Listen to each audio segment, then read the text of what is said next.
Hi, this is Tony Northrup for Train Signal, and in this video lesson we're going to cover how to configure system recovery options for Windows 8. This lesson maps to Objective 7.2 of the Microsoft 70-687 certification exam, and this particular objective has 6 different sub-objectives. The first is to configure system restore, which is pretty simple. The next is to determine when to choose last known good configuration. And this is a bit of an oddball because Windows 8 doesn't have last known good configuration enabled. This is something that was really commonly used in earlier versions of Windows, but one of the big changes for Windows 8 is it kind of gets rid of that. It replaces the whole entire startup process. So I don't feel like this belongs on the exam. I think it's there by mistake, but I am going to show you how to get last known good configuration turned on in Windows 8, and we'll talk about what it would do, if nothing else, for historical reasons. The third sub-objective is to perform a complete restore. We've covered that in another lesson, so we won't go through that entire process here. The next sub-objective is to perform a driver rollback, and we covered this in another lesson that covered driver configuration, so we won't repeat that here. The next sub-objective, perform a push button refresh or reset. And we will show you exactly how to do both of those things. They basically just get your computer back into an original and working state, and it's a great way to recover from malware infections. And the last sub-objective is to configure startup settings, and this is all new with Windows 8, and it's pretty cool. So I'll show you everything you need to know about that. Let's dig right in with a demonstration on how to configure System Restore. Here we are on our Windows 8 computer. To edit the System Restore settings, I'm going to search the settings for System Restore.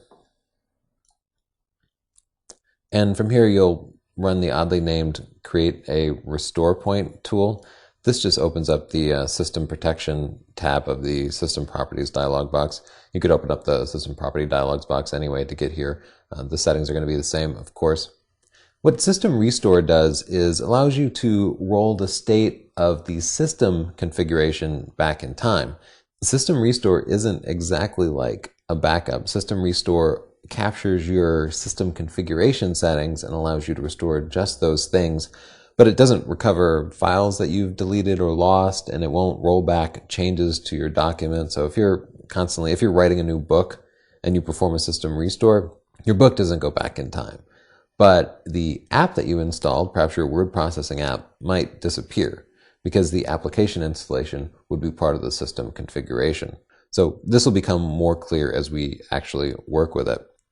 Here in the System Protection tab, you can see the most basic settings. The protection settings here show you which drives have System Restore enabled by default. You can see the system drive does have System Restore protection turned on. That means whenever system configuration changes happen, Windows is keeping track of it and allowing you to roll back. Now, any non-system drives, any data drives that you have attached, don't use System Restore by default. That means that you can perform a System Restore and those drives won't change at all. It also means System Restore isn't trying to track the changes that you make to the drives. So let's click this Configure button here to configure the System Restore settings. Now you can see this is configured on a per drive basis depending on what you had selected. I had the F drive here selected, so one of the data drives, which is why it shows that system protection is turned off for that drive. So if you wanted to use system protection for one of the other drives, you can simply turn it on by selecting it and then clicking this. You can also see that you can configure the amount of disk space dedicated to System Restore. Now, of course, System Restore needs to keep track of every change you make so it can roll it back. Therefore, the more changes you make, the more data it has to write to that particular drive. So it will always consume some disk space. And that means you lose disk space for your other files and applications. Use this dialog box to control just how much of the drive is dedicated to System Restore space. And if you just want to clear up all that space so you can use it for other things, the delete button is right here that will delete everything. Let's just take a look at the System Restore settings for the system drive, which does have it turned on by default. You can see it's turned on here. Because the maximum usage here is set to 0, you're basically allowing the system to manage just how much space is used. It doesn't mean it can't use any bytes, though it's not right now. It just means that you're allowing the system to make that choice. Now, by default, Windows creates a restore point pretty much anytime you install a desktop application or when you make an important system configuration change. It also happens whenever you install updates, whether it's installed automatically through automatic updates or when you manually install updates to Windows components or important applications. This allows you to roll your computer back to right before that change happens. So imagine you install a new service pack and somehow that service pack has malware in it. You might discover that later, and you could use System Restore to roll your computer back in time to that moment before you installed the service pack. Windows knows you're installing a service pack, so it just makes a System Restore point right before it happens, allowing you to undo all that badness that happened. So most of the time you can just rely on Windows to automatically create restore points for you. If you want to create a restore point at a particular moment in time, if you know you're going to be doing something risky and it's not something that Windows would automatically detect, for example, if you're manually going in and making system configuration changes, just come here and click that create button. Now you can type a name for it.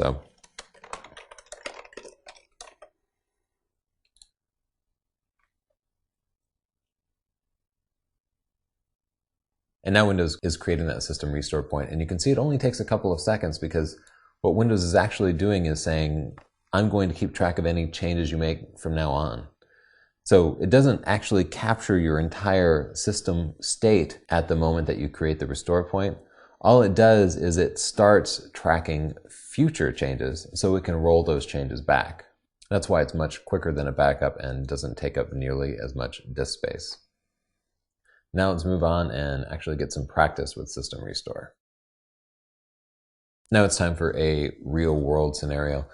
Mary has installed an app on her computer and she thinks it's messed everything up. Her computer's just behaving weirdly now, and yeah, you go to her computer and sure enough, it's weird. So what we're going to do is we're going to use the restore point that Windows automatically created before the app was installed and just restore back to that moment in time before the app was installed. Of course, it won't change any of the files that she's updated then, so you can reassure her she's not going to lose her work, but it should effectively make the app and any changes it made disappear. So this is Mary's computer, and before we really get started, let's go ahead and install an app. I'll just search for Adobe Reader and we can install that.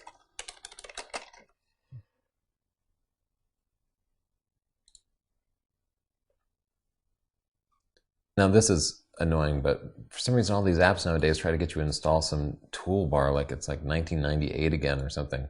Anyway, just have to be careful when you install things. This is just the user account control dialog box, so I'm going to confirm administrative privileges to install the app. And I'll just install this with the default settings. I'm just using Adobe Reader as a sample app because it's free and easily downloaded and it only takes a moment to install. While that's installing, I'm going to go ahead and create a document on the desktop, and we can just call this Mary's work. And the purpose of this is going to be to test whether or not restoring the system restore causes anybody to lose any actual documents.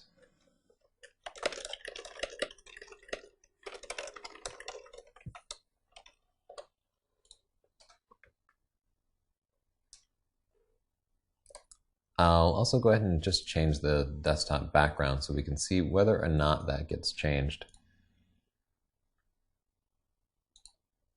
There we go. We'll just pick one of the Windows backdrops. I want some icebergs. All right, so the app install is finished. We've created some work for Mary, and we can finish this. Close this browser window, we don't need that. So we can see the app is installed correctly because there's a shortcut here on the desktop, and we can go to the Start menu and scroll over here and launch Adobe Reader. So I will close Adobe Reader, And now we'll begin the part of the scenario where we try to undo what Mary did. We'll pretend Adobe Reader is the malware that we want to get rid of. So I'll search the Start menu, the settings really, for System Restore. And we're going to click Create a Restore Point, even though we want to return to an earlier restore point, just because it pulls up the right dialog box for us pretty quickly. So here I'll click the System Restore button here. And this opens up the System Restore wizard. This is just the introductory page, so I'll skip past that. And now we get to choose the particular System Restore point. Now, it turns out that installing Adobe Reader didn't trigger Windows to create a System Restore point, and that's kind of unusual because most apps and updates will. But fortunately, we do have a System Restore point that is earlier in time that we can return to.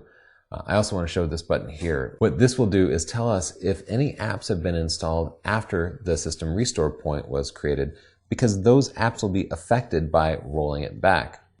So we can see that this tool did indeed detect that an app was installed after the System Restore point was created, and that means this app won't work. Now, that sounds like a pain. You need to go back and reinstall this after it's done, unless it's malware, right? In which case you're pretty excited that it's not going to be working anymore. So I'll close this dialog box and we'll return to the wizard. And now we'll click Finish to restore that System Restore point. And this is just verifying it, saying you can't stop this once we start. So you're really sure? And indeed, system restores aren't something that you want to do very often because they leave your system in an inconsistent state. They change all your system configuration settings, but they don't restore your files and documents. So imagine that you upgraded from a really old version of Office to a new version of Office, and you were working in this new version of Office and you upgraded all your documents from the old document format to the new document format. And everything was going great, but then you restore a System Restore point from before you upgraded Office. Well, that will change your Office installation, so you'll have the old version of Office back, but it won't change your files. That's probably a good thing, except the old version of Office won't open the new version of your files. So that means you'll then have to go back and reinstall the app, and that should be okay. You also have to perform any configuration settings you have. But suddenly the documents and the applications are in an inconsistent state. And with something like word processing documents, you can pretty much figure that out and solve it on your own. But imagine it's an application that's using a database that's kind of hidden from view, or an application that uses configuration files, and those configuration files are really important and incompatible between different versions. What could happen is the critical apps won't start. So I try to avoid system restores whenever possible, but at the same time, my experience has been that a system restore is the single best way to get malware off your computer. Now, I am a fan of anti-malware, but the fact of the matter is it doesn't work 100% of the time, and in my experience, it doesn't even work like 10% of the time. Anti-malware, once you get an infection, just isn't great at removing it. They never do a thorough enough job. But System Restore does a thorough job, assuming you have a restore point from before the time when the malware infection occurred. So I'll jump back to the desktop here. And you can see here it's telling us that the System Restore completed successfully. And as it points out, your documents have not been affected. Now, we'll notice something here right away. Her desktop background stayed. That change carried over. However, it probably wasn't a great test because I'm logging on with a Windows Live account, so it would have been synchronized to the internet and then automatically restored when I logged back on. A better test is the Adobe Acrobat icon that was over here. We'll notice that that's gone, and indeed when we go to the Start menu here, there's no icon. It was right there before. So the application itself is gone. Jump back to the desktop and we'll check out Mary's work. You can see that the file is indeed intact. So we can let Mary know that her malware is gone. That's great news. Her documents are still intact. That's also great news. But if there were any apps that we noticed installed since the change, including Adobe Reader, she needs to reinstall them. And things like the desktop background and other settings normally don't persist with System Restore. With Windows 7, they would have been gone. But if you're using the Microsoft account feature, which synchronizes these to the internet, they indeed can persist because they'll be copied back and down from the internet after you complete the system restore. So Mary calls us up again. And the earlier system restore didn't fix all of her problems. And in fact, now she's botched her computer up so badly, Windows won't even start. So I think what we can do is we can restore an even earlier system restore point, but we can't use the Windows tool that we just used. So now we need to rely on the offline tools to perform a system restore. So we've got Mary's computer here. And you can see that Windows has automatically opened up the recovery tools. If this didn't happen automatically, you could boot from a recovery drive, or you could insert the Windows 8 DVD or Windows 8 setup DVD copy to a bootable flash drive. We'll go into Advanced Options to get to the System Restore option here. You can see the computer is restarting one more time.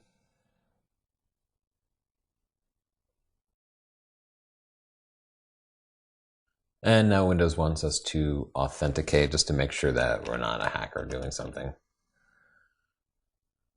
Again, this is kind of false because you could just boot from a Linux live CD, something like that, and completely bypass the Windows security. But Windows does make it so that you can't use Windows to hack into Windows, which I guess helps a little bit.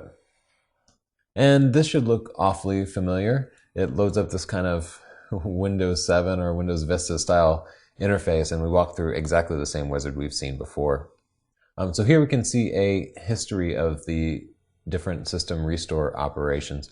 We can see that this is the restore that we used in the past and that it was manually created. And then we can also see that we restored her earlier system restore using the restore operation here. And you can see after it was done, we clearly made another system restore point just in case we needed to go back to it. So generally here you want to go back to a restore point from before the time when the problems started occurring. But for the sake of this scenario, we're just going to restore the most recent restore point and hope that it fixes our problems. And now I'll click Finish to start that restore. And as you can see, once again, it's just warning me, really, you can't stop this once you start it, and it could be bad. So before we came back to initiate this system restore, Mary had added a couple of new apps. She reinstalled Adobe Reader after we made the system restore point, and she also installed a calculator app from the Windows Store. So based on our previous experience, we know that the Adobe Reader desktop app is going to be gone, but once the restore is complete, we'll be able to see if the Windows Store app managed to survive the system restoration here.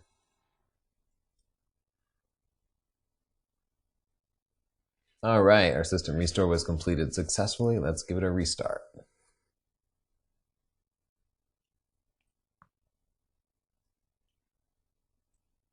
I really appreciate just how quickly Windows 8 restarts.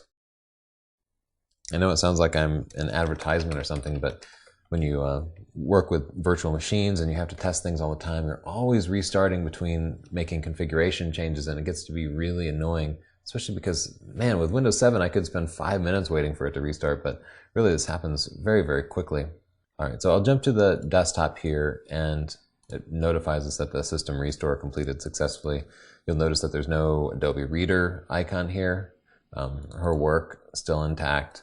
Let's go back to the start screen and we'll see if her calculator app, well, there was a calculator app from the store right here. It's not here now, which means that Windows Store apps do not survive a system restore.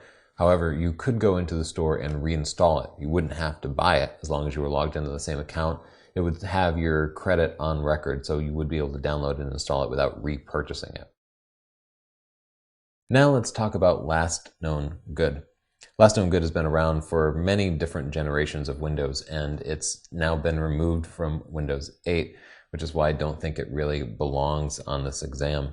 What Last Known Good did was every time you successfully logged onto your computer, the very first thing Windows did was it captured a copy of the Windows registry. and it stored that copy in a safe place. Now, the Windows registry, a little bit of history here, used to be the configuration store for every Windows setting, and it's still used for many different settings, but Windows uses other things to store settings as well now. However, in earlier versions of Windows, let's say Windows 98, the registry was kind of the definitive place for everything, and therefore, by capturing a copy of it, you could restore that copy and return your system configuration to the earlier state. Now, I mentioned earlier this copy happened as soon as you successfully logged into your computer. That meant as long as you didn't log into your computer, it would have this nice clean copy. The theory behind this is that while you're logged in, you might mess up your computer in some way that wouldn't allow it to start up again next time. Now, in my own history with 20 years of working with Windows, there were many times when last known good saved me. And nowadays, I don't use last known good anymore. In fact, like I said, it's not supported in Windows 8, but even in Windows 7 and Windows Vista, it just was never commonly used. Instead, what I always do is use a system restore. System restore captures much more of the system state, and it keeps a longer history of it. System restores are also created when you update and install applications, whereas last known good is only updated when you actually log onto your computer. Therefore, last known good just wasn't the best way to recover from messed up configuration settings. Historically, in Windows 7 and earlier versions of Windows, you could, as you were starting up Windows, you could press F11 and it would bring up a menu that would allow you to return to your last known good configuration. This was the last time you were able to successfully log onto your computer, and that might let Windows start.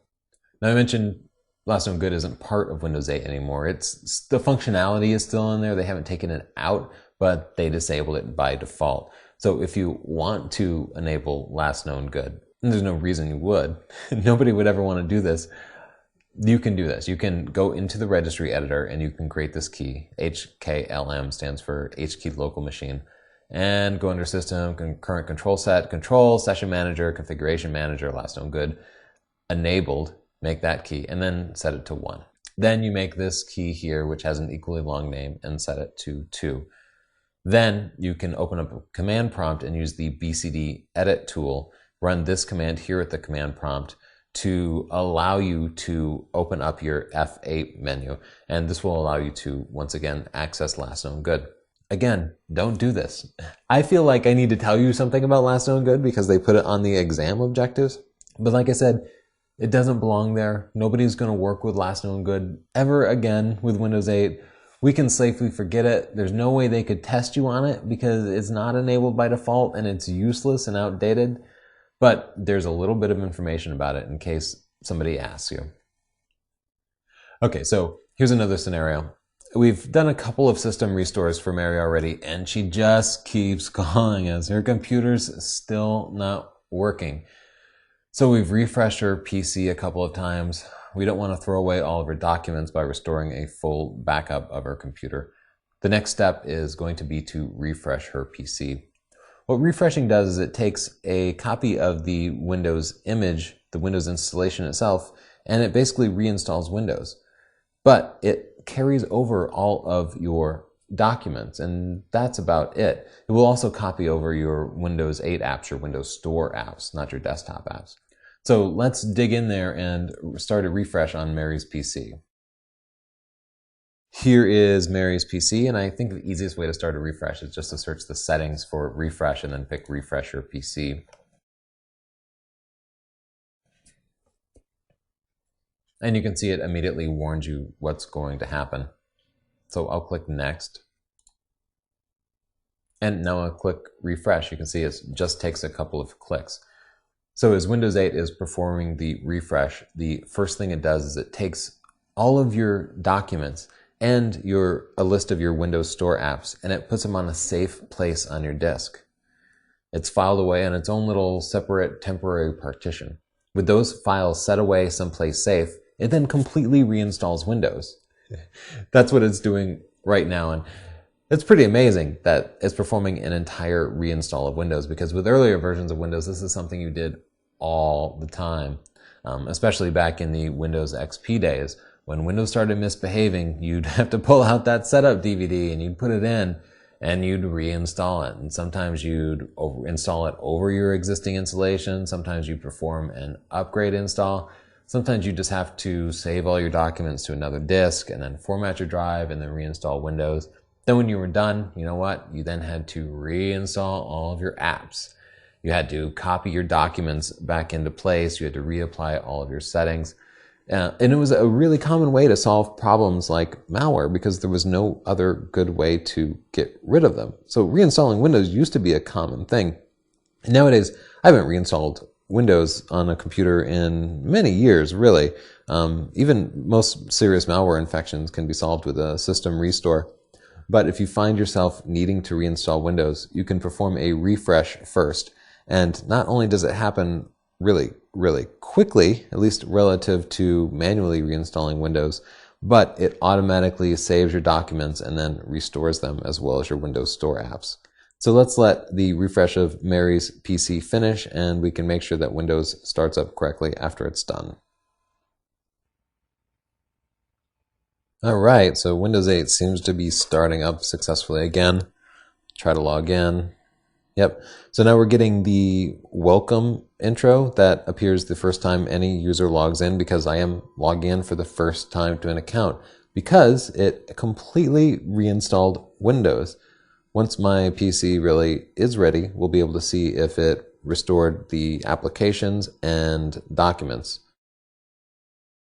All right, Windows 8 is finally logged in, and we're back into Mary's computer here, and you can see a few things have changed. Her desktop background went back to normal. However, Angry Bird Space is restored, so she can get back to playing games, I guess. Great work, Mary. Let's check the desktop to see if her document is still there. Sure enough, Mary's work is still here, and we can see it, so she won't lose that. You'll notice that the refresh created this HTML file on the desktop called removed apps. So let's take a look at that. And this is indeed a complete list of the apps that were uninstalled. There were a couple of apps, Defraggler and Oracle VirtualBox Guest Editions, which are a tool that I use for this virtual machine. So the refresh worked, and let's hope that this is the last time we hear from Mary. Oh boy, the phone is ringing again, and it's Mary. I'm getting pretty tired of her. Our refresh didn't solve all of our problems, and I think it's time to step it up one more level. First, we did a system restore, then we did a refresh, and now we're ready to move on to the big daddy, which is the reset. While the refresh reinstalls Windows and then restores all of your documents and Windows Store apps, the reset just reinstalls Windows and it leaves it back at the original system image, whatever system image the company has configured. So it can indeed be a custom enterprise system image if your organization has created one, but by default it's just going to be the standard Windows image. So let's try to perform a reset. Well, you can perform a reset from within Windows by using the PC settings page. We're going to do this by booting from the Windows 8 DVD, which is what you would do if you couldn't get Windows to start correctly. So I pressed the key to boot from the DVD. And this is Windows setup starting, but we don't actually need to run setup because we're going to reset. So when you install Windows, it creates a little copy of the original system image on the disk, and this does take up 4 or 5 gigs of space on your hard drive. Here I'm just going to select the language. But it allows you to return to that state by performing a refresh or reset. So I'm going to click Repair Your Computer here to get to the dialog box that I need, and then I'm going to go on to Troubleshoot. Now we see the options for refresh and reset. This time I'll click reset. Remember, refresh is the light version and reset is the heavy version. You can see it warns you it's going to completely remove all of your files. Here's what will happen. You're going to lose everything you love. Click next. And now if we had multiple operating systems installed, we could pick between which instance of Windows we wanted to replace. But we just have one instance of Windows installed, which is why there's one option. And I don't even know why it bothers to ask you. So here we have the option to overwrite the system drive, just the system drive, or all data drives, including the, say, D and E drives that are connected to the computer. And basically this is reinstalling Windows and completely deleting the system drive. And this just also deletes your data drives. This is just if you want to get rid of any extra data. This is the option you're going to pick if you're trying to troubleshoot a problem. And this is the option that you're going to pick if you are repurposing a computer for use by a different employee and you want to make sure you get rid of all the confidential data, any of the old user files. So in this case, we're just trying to troubleshoot Mary's computer. So we're going to go with this first option. Now this is again asking us basically the same thing.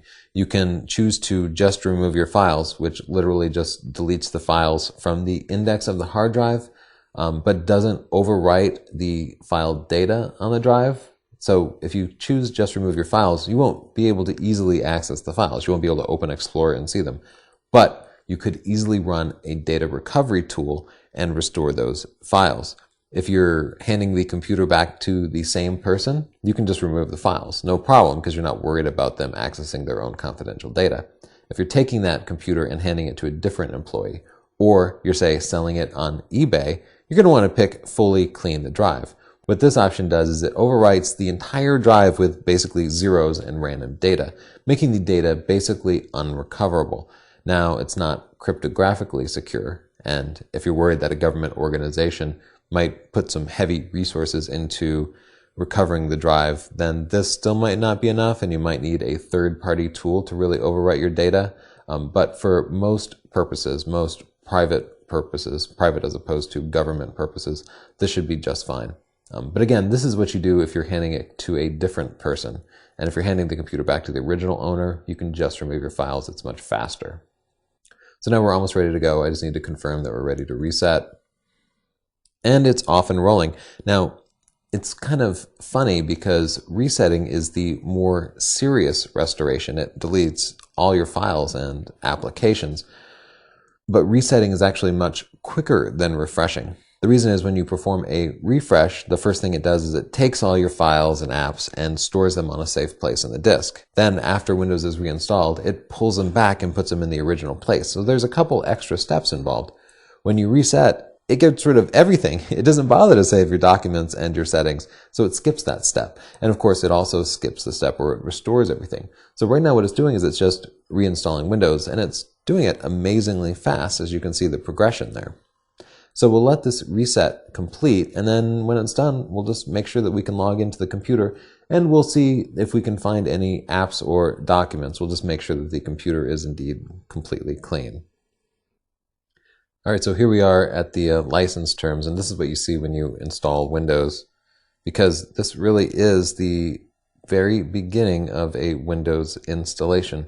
So I won't continue through all of this, but trust me when I say that this is a fresh and clean install, and there will be no traces of any apps or documents on the computer once the installation is complete.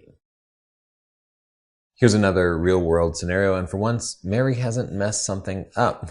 In this scenario, we are having problems with a scanner that is used throughout your organization. You have hundreds of these things deployed, and it's really an issue because it's stopping people from working properly.